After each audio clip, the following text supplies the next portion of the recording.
பாலசுப்பிரமணியர் அருளால் ஆன்மீக அன்பர்கள், நேயர்கள், ஜோதிட அன்பர்கள் அனைவருக்கும் அன்பான வணக்கங்கள்.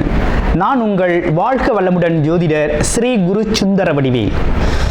இப்போ பார்த்தீங்கன்னா 2025 நடக்க இருக்கிற தமிழ் புத்தாண்டு எப்படி இருக்குது, என்னென்ன விசேஷங்கள் இருக்குது, ஒவ்வொரு ராசிக்கும் எப்படி இருக்கும், என்ன செய்யலாம், என்ன செய்யக்கூடாது, என்ன விதமான வழிபாடுகள் செய்யணும், ஒவ்வொரு நட்சத்திரங்களுக்கும் என்ன விதமான பலன்கள் இருக்குது, இந்த ஆண்டு முழுவதும் இருக்கக்கூடிய கிரக பெயர்ச்சிகளால் ஏற்படக்கூடிய மாற்றங்கள் என்ன, வளர்ச்சி எப்படி இருக்கும், குடும்ப வாழ்க்கை எப்படி இருக்கும், சுப நிகழ்ச்சிகள் எப்படி இருக்கும், வீடு, வண்டி, வாகனம் மற்றும் அசையும் மற்றும் அசையா சொத்துக்கள் யாருக்கு அமையும், குழந்தை பாக்கியம் யாருக்கு கிடைக்கும் அப்படிங்கும் பல்வேறு விஷயங்களை பற்றி இந்த ஒரு வருடம் இருக்கக்கூடிய மொத்த பலனையும் நம்ம இந்த வீடியோ மூலமாக பார்க்க இருக்கிறோம்.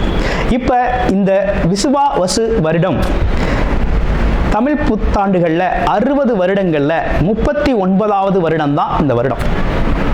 இந்த வருடம் இந்த ஆண்டு பிறக்குது. இந்த வருடத்தில் பிறக்கும் குழந்தைகள் தைரியமாக குழந்தைகளாகவும், எல்லோரையும் அனுசரித்து தெரியக்கூடிய குழந்தைகளாகவும், பண்புள்ள குழந்தைகளாகவும், அது மட்டும் இல்லாமல் தர்ம காரியங்கள், புண்ணிய காரியங்கள் ஈடுபடக்கூடிய குழந்தைகளாகவும் பிறப்பார்கள் அப்படிங்கிறது சித்தர் பாடல்களில் உள்ள ஒரு அமைப்பு.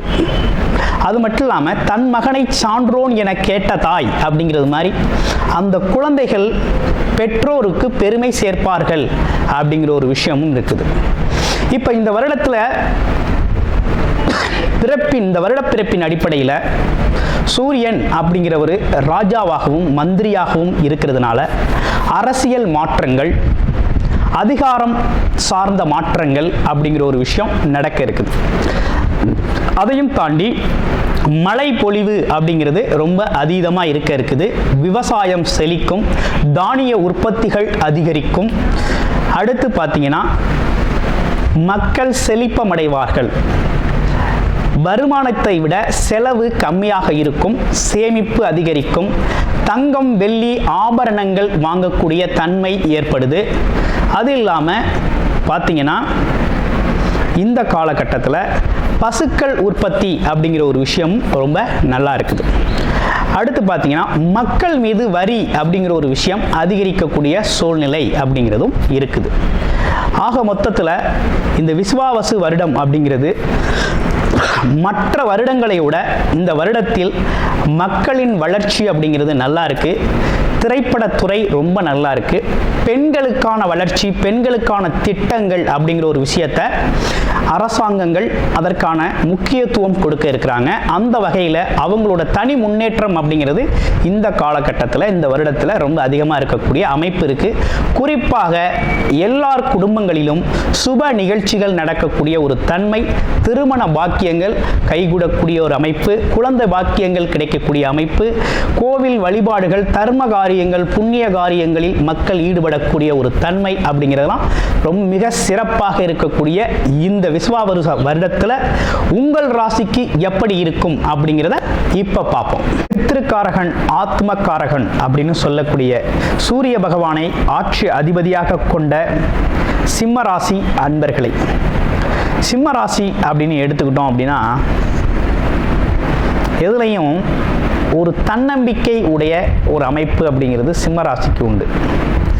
தன்னம்பிக்கையோடு செயல்படக்கூடிய ஒரு ஆற்றல் அப்படிங்கிறது உண்டு. தனித்து செயல்படக்கூடிய ஒரு தனி துணிச்சலுடன் செயல்படக்கூடிய ஒரு தன்மை அப்படிங்கிறது எப்போதுமே உண்டு. அதே போல் நிர்வாகத்திறன் அப்படிங்கிறது ரொம்ப அற்புதம். அதுலேயும் குறிப்பாக ஒரு குடும்பத்தில் சிம்மராசி பெண்கள் அந்த வீட்டோட தலைவியாக இருந்தாங்க அப்படின்னா நிர்வாகம் ரொம்ப அற்புதமாக இருக்கும். ரொம்ப பக்காவாக நிர்வாகம் பண்ணுவாங்க. சரி, இப்போ எப்படி இருக்கு இந்த வருஷம் அப்படின்னு பார்க்கையில், இந்த வருடம் பார்த்தீங்கன்னா உங்களுடைய ராசிக்கு 10ஆம் இடத்துல இருந்த குரு பகவான் வருகின்ற மே மாதம் 14ஆம் தேதி மே மாதம் 14ஆம் தேதி பார்த்தோம்னாக்க அவர் 11ஆம் இடம்னு சொல்லக்கூடிய லாபஸ்தானத்துக்கு பயிற்சி அடைகிறார்.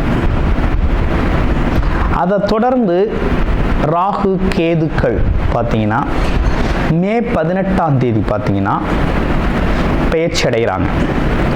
ராகு கேதுக்கள்லாம் எங்கே இருந்தாங்க அப்படின்னா உங்களுடைய ராசிக்கு 8ஆம் இடத்துல ராகு பகவானும் 2ஆம் இடத்துல கேதுவும் இருந்தவங்க இப்போ 7ஆம் இடத்துல ராகு, ராசியிலேயே கேது பகவான் வந்து அமர்றார். இப்படிப்பட்ட கிரக மாற்றங்கள். இதனை தொடர்ந்து சனி பகவான் இவ்வளவு நாளாக கண்டக சனியாக இருந்த சனி பகவான் இந்த வருடம் ஃபுல்லாகவே அஷ்டம சனியாக சஞ்சாரம் செய்யக்கூடிய ஒரு நிலை அப்படிங்கிறது உங்கள் ராசிக்கு ஏற்பட்டிருக்கு. இதெல்லாம் எப்படி இருக்க போகுது நம்மளுடைய ராசிக்கு இவ்வருடம் கோச்சார நிலை கிரகங்கள் என்ன விதமான பலனை தலை இருக்குது அப்படின்னு பார்க்கையில்,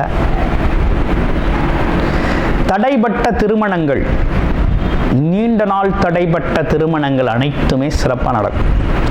அதுலேயும் குறிப்பாக திருமண ஒப்பந்தங்கள் ஆயிருச்சு அப்படின்னா நீண்ட நாள் தள்ளி போடாமல் விரைவாக திருமணத்தை முடிக்கணும். ஒன்று. அதுலேயும் திருமணம் ஆன உடனேயே சின்ன சின்ன கணவன் மனைவி சிறு சிறு பிரச்சனைகள் வர்றது அப்படிங்கிறது வரக்கூடிய அமைப்பும் உண்டு. பிறகு சமாதானம் அப்படிங்கிறதும் ஏற்பட்டுரும். அதனால் இதில் பெரியவங்க தலையிடுறது அப்படிங்கிறத கொஞ்சம் தலையிட்டு பெருசாக்காமல் பார்த்துக்கணும். அடுத்து 2வது விஷயம் என்னன்னு கேட்டிங்கன்னா, வேலை மற்றும் தொழில்துறைகளில் சிறு சிறு தடைகளும் தாமதங்களும் வந்து விலகும்.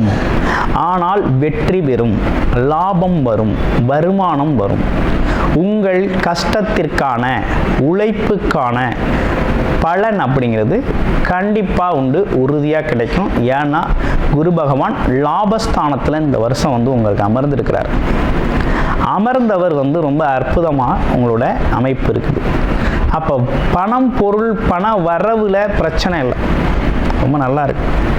வருமானம் வரும், பொருள் சேரும். விஷயம் எங்கே இருக்குன்னா, அஷ்டமச்சனி அப்படின்னு சொல்லக்கூடிய இடத்துல தான் இருக்குது. அஷ்டமச்சனி என்ன பண்ணுவார் அப்படின்னு பார்க்கையில், உங்களோட உடல் ஆரோக்கியத்தில் குறைபாடு ஏற்படுத்துவார். குறிப்பாக மனம் சார்ந்த விஷயத்தில் ஒரு தடுமாற்றத்தை ஏற்படுத்துவார். அடுத்து உடல் சார்ந்த ஆரோக்கியத்திலையும் கொஞ்சம் குறைபாடை ஏற்படுத்துவார். சின்ன பிரச்சனைனாலும் உங்களுடைய மருத்துவரை அணுகிருங்க, அது ரொம்ப நல்லது. அதே நேரத்தில் மனைவியோட உடல் ஆரோக்கியத்திலையும் கொஞ்சம் கவனம் எடுத்துக்கணும். என்ன காரணம்னா, 7ஆம் இடத்துல ராகு பகவான் வந்து அமர்றார். குரு பகவான் பார்க்கறதுனால, ஆனால் எவ்வளவு பிரச்சனையாக இருந்தாலும் குருவோட பார்வையில் அது சரியாயிடும். இருப்பினும் கவனம் அப்படிங்கிறது ஒரு விஷயம் தேவைப்படுது.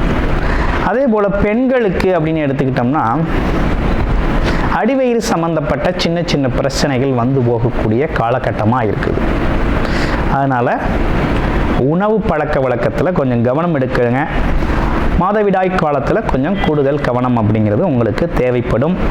மிகுந்த அக்கறை அப்படிங்கிறது உடலுக்கு தேவை.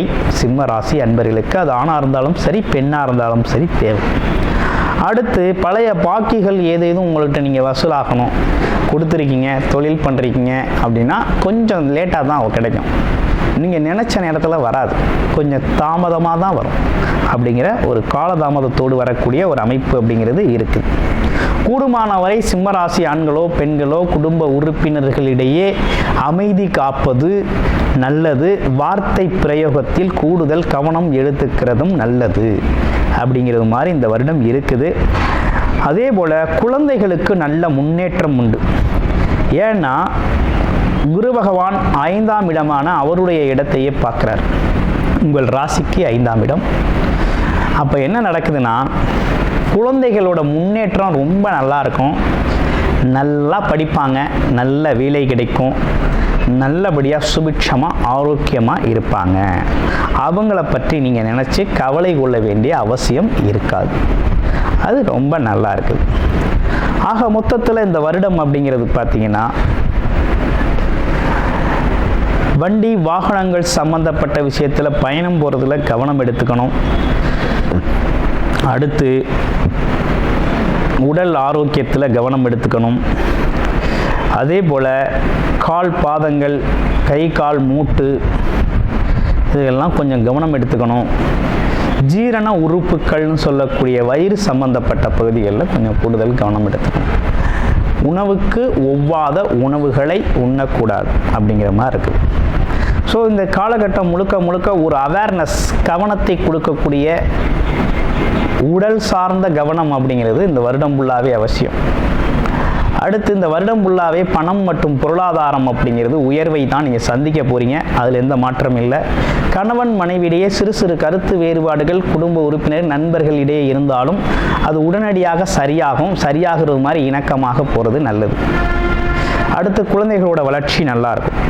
ஸோ கிட்டத்தட்ட இதுதான் உங்களுக்கானது. தொழில் வேலை வளர்ச்சிகள் அப்படிங்கிறது கொஞ்சம் தாமதமானாலும் நீங்கள் நினைத்தவாறு நல்லபடியாக நடக்கும். கொஞ்சம் தாமதத்தோடு நடக்கும்.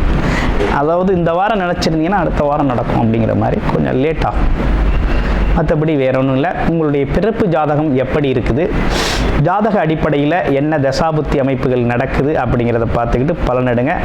ரொம்ப சூப்பராக அற்புதமாக இருக்கக்கூடிய ஒரு அற்புதமான வருடமாக இந்த வருடம் அப்படிங்கிறது அமைஞ்சிருக்கு. கூடுமான வரையும் அஷ்டமச்சனி காலம் வர்றதுனால மாதம் வெற்றிலை மாலை ஆஞ்சநேயருக்கு சனிக்கிழமைகளில் வெற்றிலை மாலை சாற்றி வழிபாடு செஞ்சுக்கிட்டு வாங்க. மாதம் வாரம் ஆஞ்சநேயருக்கு நெய் விளக்கேற்றி வழிபாடு செஞ்சுக்கிட்டு வாங்க சனிக்கிழமைகள். இது உங்களோட தொழில் வளர்ச்சியையும் உடல் ஆரோக்கியத்தையும் உறவு நிலைகளில் இருக்கக்கூடிய மனஸ்தாபங்களையும் போக்கக்கூடிய வகையில் ரொம்ப அற்புதமாக இருக்கும். ரொம்ப சிறப்பை தரும். அனைவருக்கும் இனிய தமிழ் புத்தாண்டு நல்வாழ்த்துக்கள். கூடுதல் தகவலாக நேயர்களின் விருப்பத்திற்கிணங்க நமது ஸ்ரீ பாலசுப்பிரமணியர் ஆலயத்தில் அனைத்து விதமான சகல விதமான தோஷங்களும் நிவர்த்தி அடைய பரிகார பூஜைகள் தொடர்ச்சியாக நடக்க இருக்குது. அது மட்டும் இல்லாமல் திருமண தடை, குழந்தையின்மை, தொழில் முன்னேற்றம், வேலை வாய்ப்பு கிடைத்தல், ராகுகேது தோஷங்கள் நிவர்த்தி அடைய, குலதெய்வ அருள் கிடைக்க, கடன் பிரச்சனை தீர, வாழ்வில் பணம் பொருள் செல்வாக்கு அதிகரிக்க, இப்படிப்பட்ட விஷயங்களுக்காக பல்வேறு விதமான சகல பிரச்சனைகளுக்கும் தீர்வு கிடைக்கும் வகையில் பரிகார பூஜைகள் நமது ஸ்ரீ பாலசுப்பிரமணியர் ஆலயத்தில் நேயர்களின் விருப்பத்தின் பேரில் தொடர்ச்சியாக நடக்கிறதுக்கு உங்களுக்கு விருப்பம் இருக்கும் பட்சத்தில் டிஸ்பிளேல தர நம்பருக்கு கால் பண்ணி உங்களுக்கான பரிகார பூஜைகளை ஸ்ரீ பாலசுப்பிரமணியர் ஆலயத்தில் செய்து கொள்ளலாம். நன்றி, வணக்கம்.